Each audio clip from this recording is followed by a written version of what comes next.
Olá amigos, companheiros da internet, vamos aqui fazer um vídeo que já não é uma grande novidade no meu canal, mas que é sempre muito importante para todos aqueles que me seguem e que está relacionado com o anual site survey que o Stack Overflow faz. Basicamente, para quem não está por dentro do que é que eu estou a falar, o Stack Overflow é um dos sites mais utilizados pelos programadores de todas as áreas, não só da web, para procurar esclarecimento de dúvidas muito específicas sobre a área de programação, tecnologia, etc.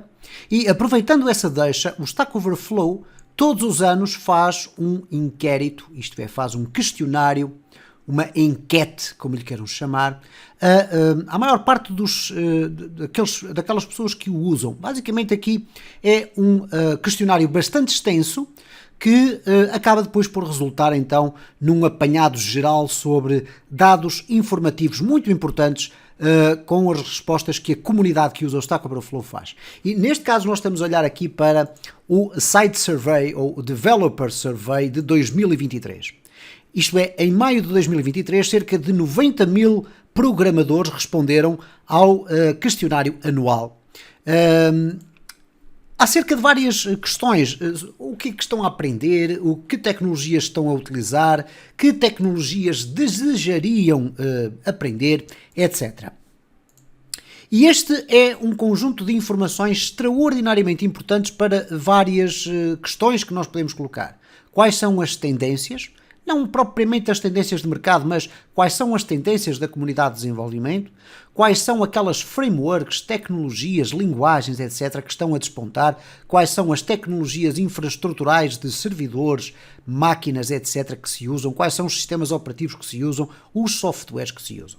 Então neste vídeo eu quero fazer uma leitura convosco sobre os resultados que apareceram para ajudar a que a comunidade deste canal também sinta qual é o ponto de situação atual em 2023 relativamente à questão do desenvolvimento no seu panorama mais geral. Bom, aqui há aspectos relacionados com a metodologia, como é que foi efetuado o inquérito, não me parece que seja muito importante.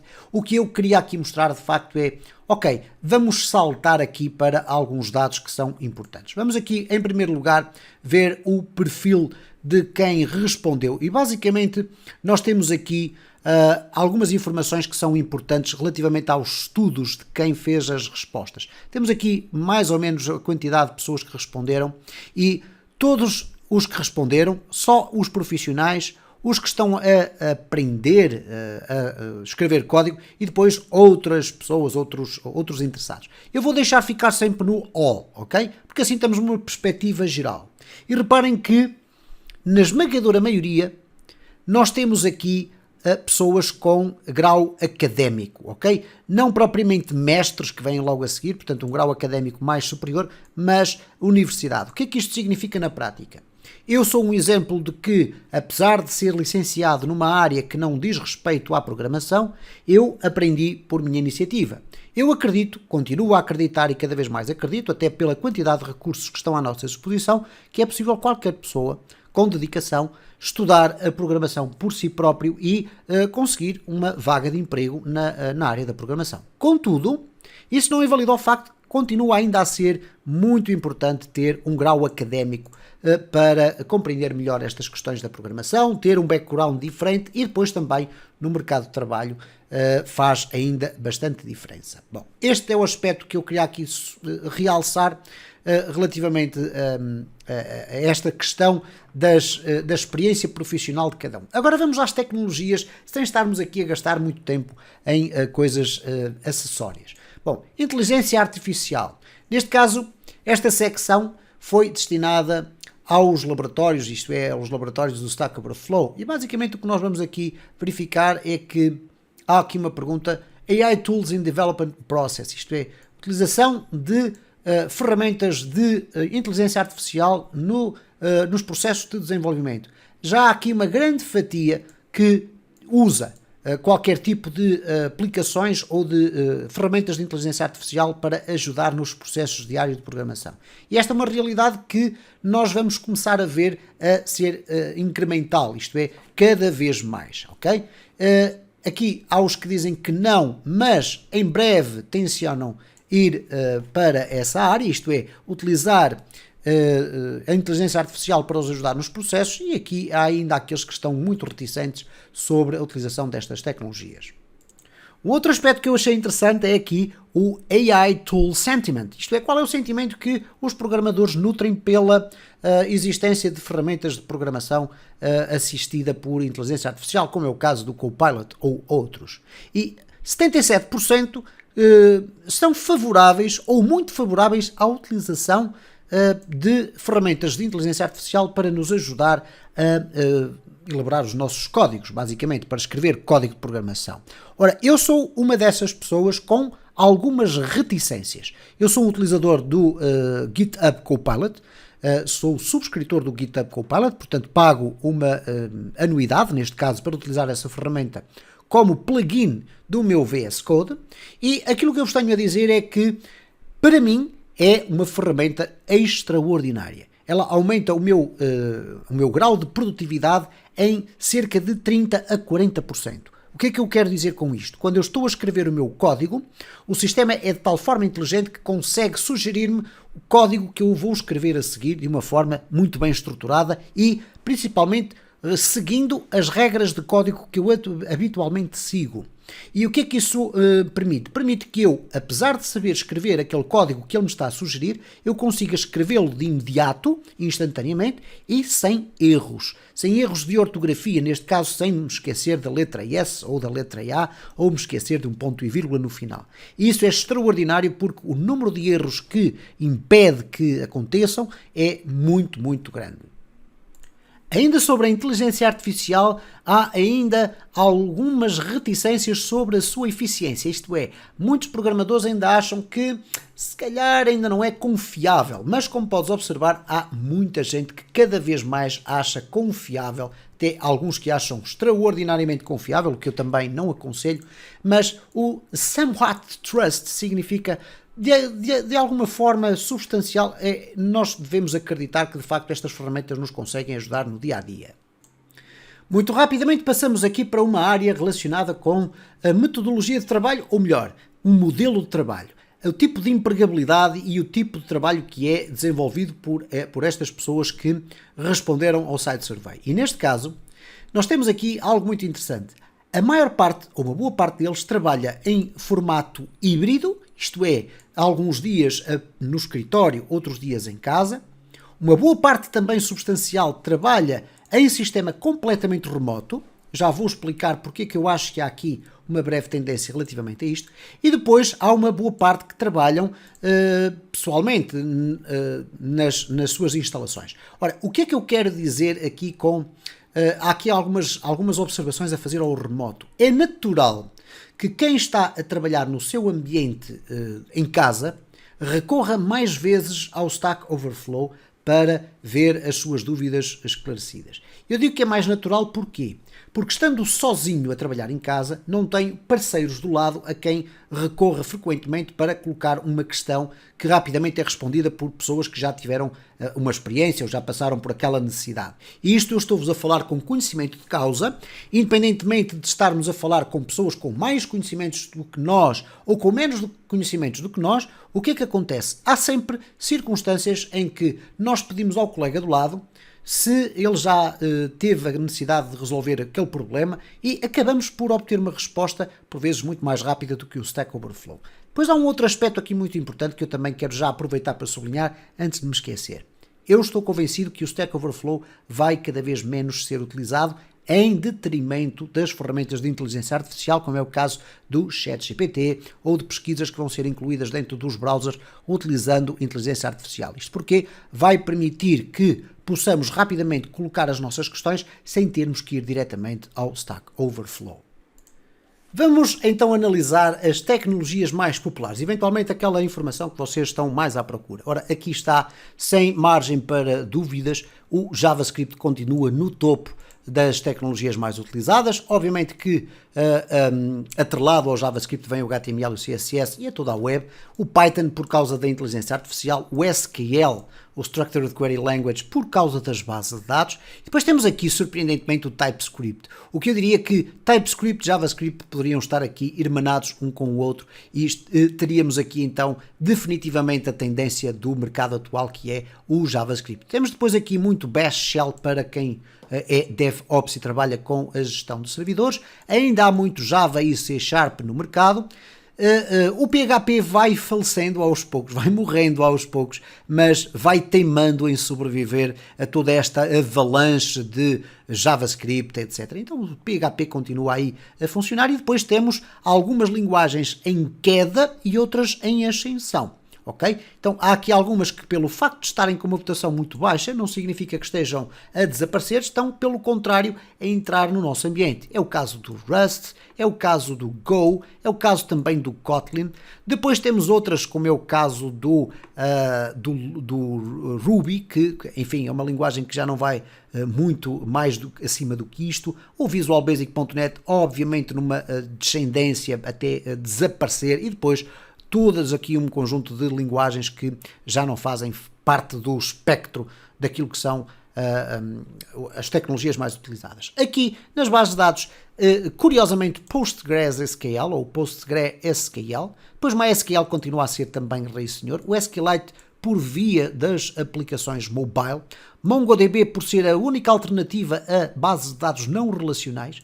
Okay? É a única alternativa mais comum. Depois existe aqui o DynaDB, que é uma tecnologia baseada também em NoSQL da Amazon Web Services, e depois temos aqui outros serviços, como é o caso do Firebase, Cloud Firestore, etc. Temos aí muita informação. Mas de qualquer das formas, continuamos a ter aqui uma forte presença das bases de dados relacionais no topo da tabela, que continuam a ser as melhores opções para alimentar os dados das nossas aplicações.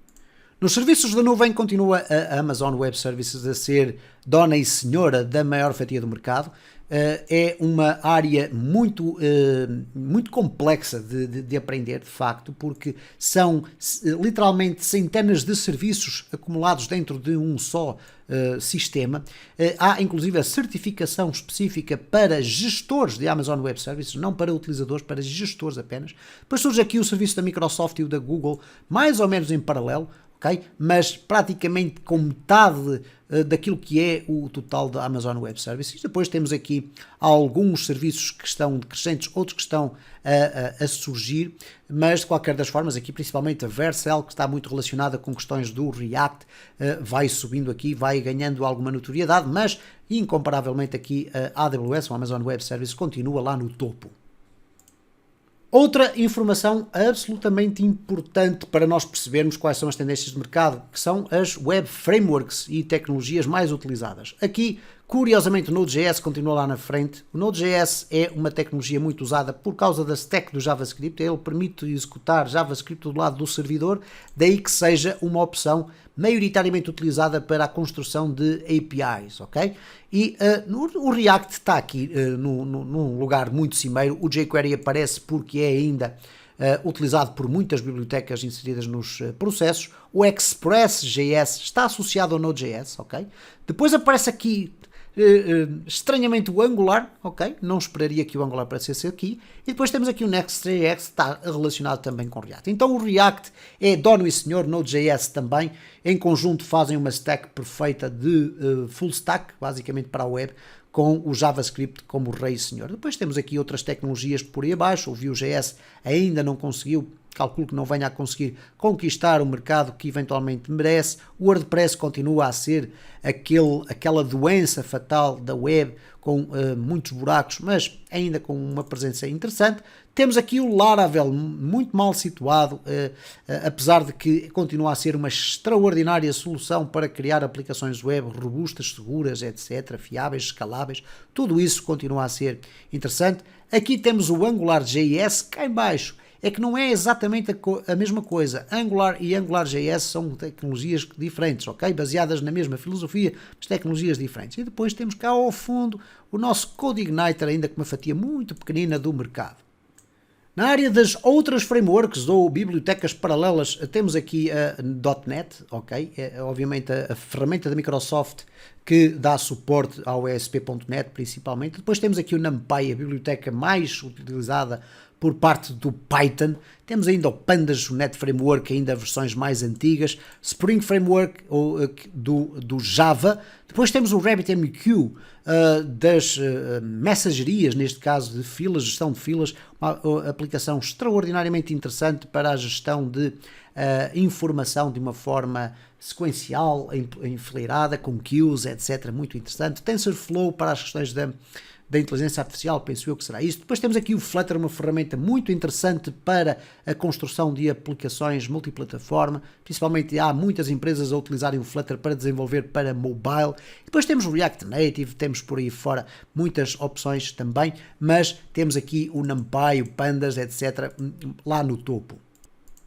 Ferramentas mais associadas às questões de DevOps, Docker, continua lá no topo. Depois, NPM, por razões muito específicas. O NPM é o Node Package Manager, é utilizado pelas frameworks de JavaScript e principalmente também pelo React, portanto não é de estranhar que o NPM tenha aqui uma projeção muito elevada. Temos também aqui Kubernetes, algo que é muito interessante, que funciona a par e passo com sistemas de containerização, como é o caso do Docker, e é uma tecnologia muito interessante para organizar infraestruturas web. Nos editores de código não há novidades. Temos aqui um editor e um IDE. Um editor de código Visual Studio Code continua com a maior cota de mercado, portanto, se havia dúvidas sobre qual é a escolha do editor de código para podermos usar profissionalmente, aqui não há grandes dúvidas. O Visual Studio é o Visual Studio da Microsoft, este também é da Microsoft, mas este é o IDE, que permite programar em ASP.NET. E depois temos os restantes que vão por aí abaixo, o IntelliJ IDEA, o Notepad++, estranhamente ainda há muita gente a utilizar o Notepad++ como editor de código, e depois temos aqui aqueles que são masoquistas, o Vim é um editor de código de terminal, e por aí abaixo temos aqui o PyCharm também por causa do Python, e depois temos todo o resto do código. Estranhamente o PHP Storm, para quem é programador de PHP, surge aqui ao fundo, não é de estranhar se calhar, pelo facto de também ser uma aplicação paga, e então esta é, sem dúvida nenhuma, a escolha que todos devem fazer, porque é aquela que está aqui super destacada. Nos sistemas operativos que os programadores mais usam, também não é de estranhar que o Windows continue lá na frente. O Windows sempre foi o mais popular, seguido do macOS, e depois temos aqui as distribuições de Linux, ok? Temos aqui o Ubuntu e temos ainda o Windows Subsystem for Linux, ou WSL, que é uma das mais recentes grandes tecnologias que a Microsoft conseguiu incorporar no seu sistema operativo, que é a possibilidade de instalarmos um terminal, ou neste caso um kernel de Linux dentro do próprio Windows, e poder utilizar o Linux praticamente como se estivéssemos a utilizar o Linux no formato mais nativo. Mas de qualquer das formas continuamos a ver ali o Windows disparado. Agora aqui está um dos principais motivos de eu ter referido que o Stack Overflow pode ter os seus dias contados, entre aspas, estou a exagerar. O ChatGPT passou a ser uma das ferramentas mais utilizadas para pesquisas com AI, a inteligência artificial. E é um facto que o ChatGPT, apesar de errar bastante, já começa a ser usado por muitos programadores como a sua fonte de informação para colocar questões sobre programação. E quando falo sobre programação, estamos a falar de questões muito específicas. Tem um senão, que é o facto do ChatGPT ter um modelo de aprendizagem limitado até a meados do ano de 2021. Isto significa que novas frameworks que entretanto foram surgindo, o ChatGPT ainda não está preparado para dar resposta. No entanto, vamos aguardar porque certamente quando for atualizado vai ser um killer em termos de pesquisa. Para além disso, está programado, por exemplo, no caso do GitHub Copilot, ainda o lançamento este ano do GitHub Copilot X. E o X significa basicamente que nós vamos ter, para além do IntelliSense muito apurado do Copilot, vamos ter a possibilidade de ter um chat dentro do editor de código que estivemos a usar, neste caso, por exemplo, o Visual Studio Code, vai aparecer um chat com o qual nós podemos comunicar, ele vai nos encontrar erros dentro do nosso código e vai permitir fazer pesquisas nas documentações de cada uma das plataformas que usamos. Aqui, cá está, sem margem para dúvidas, o GitHub Copilot é de longe destacado o plugin ou a ferramenta que os programadores usam para auxiliar na construção do seu código. Depois temos aqui o AWS Code Whisperer, que eu já trouxe ao meu canal, vai ganhando aqui um bocadinho de destaque, mas de qualquer das formas é ainda muito disparado o GitHub Copilot. O vídeo já vai longo, haveria aqui muito mais informação a explorar. De qualquer das formas, penso que fizemos aqui uma visão mais ou menos generalizada sobre quais são as tendências. Não há aqui grandes novidades. Há, no entanto, aqui uma sugestão que eu vos quero deixar. Percam algum tempo, procurem na internet por 2023 Developer Survey do Stack Overflow. Vocês vão rapidamente encontrar o endereço para entrar aqui nesta área e poderem aqui navegar por um imenso conjunto de informações relativamente às tecnologias que os programadores estão a escolher neste momento.